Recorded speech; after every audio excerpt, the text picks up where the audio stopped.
झाली बाई एकदाची वेणी घालून. ही वेणी घालणं अगदी सोपं आहे असंच तुम्हाला वाटत असेल, पण वेणी घालण्याआधी माझ्या केसांमध्ये इतका गुंता झालेला होता आणि त्याचं कारणही तसंच आहे. परवा दिवशी मी केस शॅम्पू केले होते आणि त्यानंतर जे अंगामध्ये नेमका कोणता आळस भरला होता तेच समजत नव्हतं. केस तर विचरायचे लांबच राहिले, त्याला धर गुंडळ की वरती की क्लच लाव.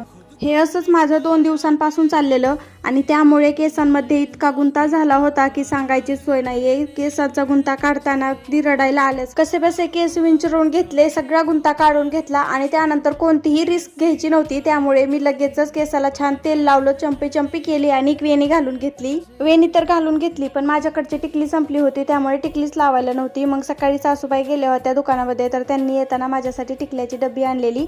मग छान अशी टिकली लावून घेतली. त्यानंतर जे कपडे हँगरला अडकवायचे होते ते सगळे कपडे हँगरला अडकवून घेतले आणि बाकीची तर काय भरपूर सगळी कामं असतात, त्यामुळे ती सगळी कामं उरकून घेतली. जर तुम्हाला ब्लॉग आवडला असेल तर लगेच लाईक करून घ्या. चला तर भेटूयात उद्याच्या ब्लॉगमध्ये, तोपर्यंत बाय.